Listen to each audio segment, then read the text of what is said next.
Assalomu alaykum hammaga. Men ismim Hikmatjon Hojiakbar. Trading sohasi bilan 5 yildan beri shug'ullanib kelaman. Bugungi darsimizda sizlar bilan объем to'g'risida, ya'ni gorizontalniy emas, balki vertikalniy объемdan to'g'ri foydalanishni o'rganamiz. Ya'ni bugungi darsimiz Fixed Range Volume Profile haqida bo'ladi. Demak, bugungi darsimizda sizlar bilan объем haqida gaplashamiz. Ya'ni qanaqasi Fixed Range Volume Profile. Ko'pchilik gorizontalniy объемni qanaqa ishlashini biladi. Ya'ni mana grafikimizda pastda chiqib turadigan обычный объем. Lekin bizda aynan vertikalniy объем qanaqa ishlashini ko'pchilik bilmaydi. Ya'ni mana hozirgi sizlar bilan grafikda ko'rayotganimiz Fixed Range Volume Profile. Buni ishlatishi 2-3 xil zo'r usullari bor, effektivniy, win rate baland.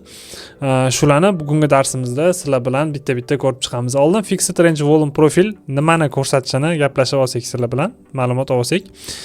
Demak, bu narxda eng katta summa kirilayotgan nuqtani bizda ko'rsatiladi. Ya'ni bu aynan POS deyiladi. Mana men bitta liniya chiqib turgan, menda POS. Va biza qo'shib olishimiz mumkin. Buni настройка bo'limini ochamiz. Настройкani ochgandan keyin stilga o'tkazamiz va biza value high va value low, ya'ni объемdagi maksimum va minimum darajalarni qo'shib olsak bo'ladi. Ya'ni mana hozirgi vaqtda bizning объемimizdagi minimum daraja va narxdagi maksimum daraja va bularning orasida eng kuchlisi aynan POS, Point of Control. Mana shu o'rtadagisi bizda POS bo'ladi. Men qolganlarini o'chirib qo'yib foydalanaman. Kimga qanaqa udobni, xohlovchilar buni yoqib qo'yib foydalansa bo'ladi. Ya'ni maksimum minimum darajalardan ham xohlovchilar faqat Point of Control, ya'ni POS dan savdo kirsa bo'ladi. Xo'p, qaysi tarafga qarab pozitsiya ochishni biz qanaqa qilib aniqlaymiz? Narxda umumiy trendni oldin aniqlab, ya'ni bizda trendimiz up trend bo'lyaptimi yoki down trendmi, oldin shuni aniqlab olamiz va undan keyin o'sha trend yo'nalishiga qo'shilgan holda savdo qilishga harakat qilamiz. Bizda trend yo'nalishi o'zgaradigan bo'lsa, ya'ni narxdagi minimumni yechib, aynan bizda point of controlga narximiz qaytib kelsa, unda teskari tarafga qarab pozitsiya olsak bo'ladi. Ya'ni bizda hozirgi grafik bo'yicha aynan men GBP USD M15 time frame'da qarayapman. Narxdagi oxirgi impulsga men aynan Fixed Range Volume Profile tortib oldim. Qaranglar, volume deb gapiraman, ya'ni nomini to'liq aytmasdan объем deb yoki volume deb aytib ketaman. Чтобы tezroq va sizlarga yaxshiroq ma'lumotlarni berish uchun. Xo'sh. Demak, mana 15 minutlikda volume tortib oldik, объемni tortib oldik va narxda POS bor, Point of Control, va buni endi qaranglar, o'ng tarafda mana hozirgi kirish nuqtasi bo'ladigan bo'lsa, Point of Control, narximiz pastiga lowlarni yechib, ya'ni mana minimumlarni yechgan, ketma-ket ko'rasizlar, mana bizda uptrend bo'lyapti, minimumlar balandlashib ketyapti va narx pastiga 3 ta eng kuchli minimumni yechib turib, mana ketma-ket minimumlarni yechgan va tepaga bitta impuls bilan kelib turib, aynan Point of Control dan pastga qarab impuls olganini ko'rishimiz mumkin, aynan 70 pips. Bilasizlar, valyuta paralari uchun 70 pips bu juda ham katta narsa. Ya'ni o'zi o'rtacha valyutniy paralar 50 pipsdan 100 pipsgacha harakat qiladi. Qanaqadir yengillik, muhim davlatlarning qanaqadir ma'lumotlari, boshqa narsalar, sanksiyalar bo'lmasa, agar yengilliklar bo'ladigan bo'lsa 100 pip, 200 piplab ham yurishi mumkin. Atak standartniy, oddiy kunda hech qanaqa yengilliklarsiz bozorda harakat qilishi bizda o'rtacha valyuta parasiga qarab turib 50-100 pip o'rtasida bo'ladi. Va bizda aynan 70 pips bu kichkina narsa emas. Ya'ni 0 ochgan taqdiringizda ham $70 plyus bor degani. Endi biz birinchi qanaqa tortish usulini ko'rib chiqamiz. Demak, impulsga tortish. Volumni, объемni impuls bilan birga ishlatish. Buni bizda ishlatishimiz mumkin. Aynan H4, D1 undan kattalarida ham, no kichkinaroq time frame'da, ya'ni bizda 1 soatlik M30, M15 da bunda men yaxshiroq win rate olaman. Ya'ni o'zim foydalanib yaxshiroq win rate olganman. Va shuning uchun ham sizlarga kichkinaroq time frame'da faqatgina trend yo'nalishi bo'yicha yokida impulsga tortib foydalanishni maslahat beraman. Aynan yaqinda Instagramda ham video reels qilib chiqdim, aynan объем bo'yicha. Va juda ko'pchilikda savol keldi, qanaqa qilib qaysi tarafga pozitsiya ochishni biz ko'rib chiqamiz deb. Mana hozir sizlarga o'sha qaysi tarafga qanaqa qilib pozitsiya ochishni tushuntirib beryapman. Xo'p, demak, объемni biz hozir M30 da sizlarga oldin ishlatib ko'rsataman. Undan keyin sekin kattaroq time frame'larga bitta-bitta chiqishni boshlaymiz. Birinchi M15 da ko'rdik, ya'ni oxirgi impulsga tortib. Ya'ni bizda mana impuls boshlanish nuqtasi va impulsni tugash nuqtasi mana. Impuls boshlangan va tugagan nuqta va bizda eng katta kirilayotgan joy, summa kirilayotgan joy Point of Control.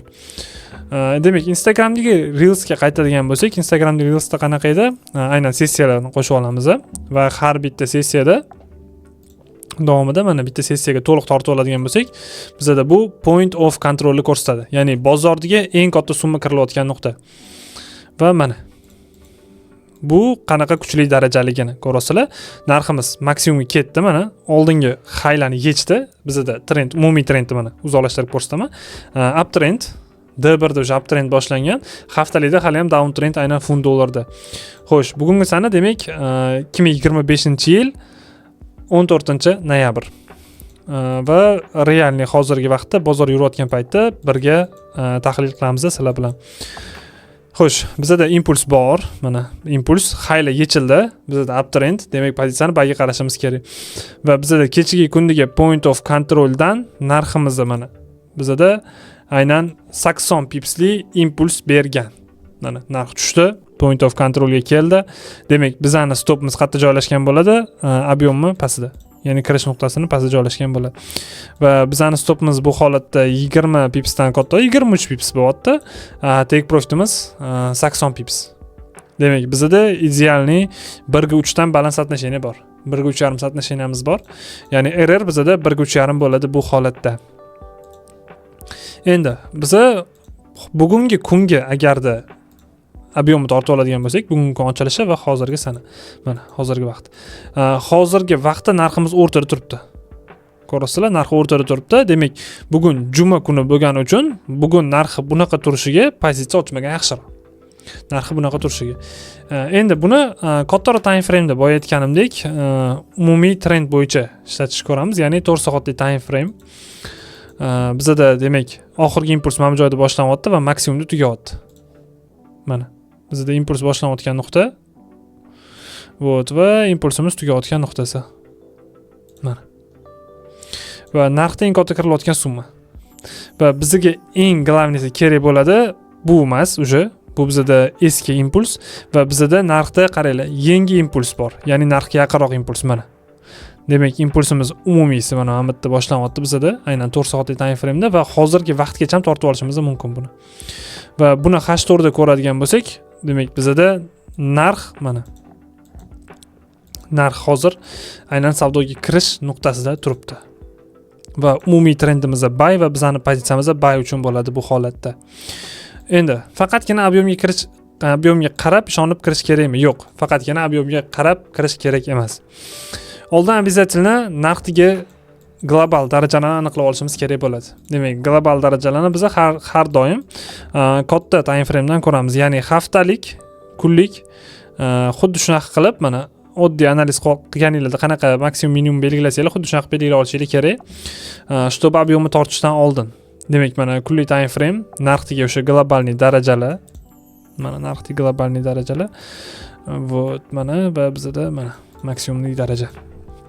Endi agarda bu holatda ko'radigan bo'lsak, aynan bizda oxirgi selga impuls boshlanayotgan nuqta va bizda impuls tugagan nuqta. Ob'yom tortib oladigan bo'lsak, eng katta aynan summa bu joyda mana shu o'rtadan kirilyapti. Ya'ni mana shu nuqtadan kirilyapti D1 da.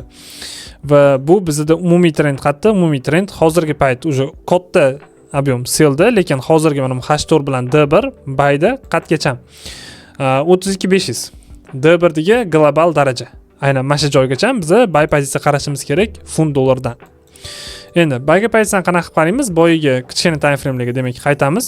Kichkina time frame faqatgina ob'yom emas, balki qolgan instrumentlarni ham qo'shishimiz kerak bo'ladi. Misol uchun bu joyga biz olishimiz mumkin supply va demand zonalarini. Ya'ni mana narxdagi qarshilik zonasi, eng yaqin qarshilik zonasi. Va agarda narximiz buni breakout qilib o'tadigan bo'lsa, biz retestdan dalcha buy pozitsiya qarasak bo'ladi. Bunga qo'shimcha ravishda biz oxirgi impulsni belgilab turib, narxdagi mana ob'yomdan foydalanishimiz mumkin. Aynan narxda eng katta summa kirayotgan nuqta. Yoki da biz ikkinchi variantini qo'llashimiz mumkin. Aynan bugungi kun ochilgan joy. Demak, 14-chi mana bizda bugungi kun ochilgan joy va hozirgi joy. Va narxdagi eng katta kirilayotgan summa. Ya'ni qayerdan kirilyapti? Ya'ni mana bizda narxdagi eng katta summa, demak POS. Mana shu yerdan kirilyapti ob'yom. Va narximiz hozir bizda maksimum bitta yengilab turib retest bersa, bu bizda dalsha buy pozitsiya olishimizga uveren tasdiq bo'la oladi. Ob'yomdan foydalanayotgan paytda e'tibor beringlar, iloji boricha impulsga tortishga, narxga yaqinroq impulsga tortishga va ikkinchi varianti bizada demak boyagi kunlik sessiyalarni ajratib olasizlarda, sessiyani nomini qo'shib olib, har kuni ochilish va yopilish nuqtalari bozori. Va bunda bizada boya aytganimdek bir kun oldingisiga tortib turib, narxdagi maksimum yoki minimum yangilanishiga qarab trend yo'nalishi bo'yicha albatta pozitsiya qarasanglar bo'ladi. Ya'ni mana bizada bir kun oldingisiga tortadigan bo'lsak, mana ob'yomni bir kun oldingidagi POS va narx u joydan mana qanaqa reaksiya berayotgani. Va bugungi kun yopilgandan keyin biz o'sha dushanba kuni bugungi kunga to'liq tortib turib, aynan point of controlni topib olishimiz mumkin bo'ladi. Va xohlovchilar bundan foydalanayotgan paytda albatta value high va value low va qo'shib foydalanishingiz mumkin. Ya'ni maksimum va minimumlarni. Albatta bu strategiyani sinab ko'ringlar. Savdo jarayoningizda faqat real shot yoki prop ishlatishdan oldin demoda praktika qilinglar. Hatto eng kamida bir 10 ta 15 ta parada 5-6 ta vaziyatda pozitsiya ochib ko'rishingiz kerak oldin. Umumiy savdolaringizda kamida 20 ta 30 ta savdo qilib ko'rib, point of controldan trendni topib turib, keyin o'sha realda yoki propda sinab ko'rishingiz mumkin. Atak, просто так mana videoni ko'rib turib, sirazi real shot yoki sirazi prop shotda savdo qilmanglar. Va bu narsani hech kimga tavsiya qilmayman. Ya'ni любой strategiyani faqat volum emas, любой strategiyani bitta ko'rib turib, men o'rgandim o'sha deb real yoki prop shotda savdo qilish tavsiya qilinmaydi.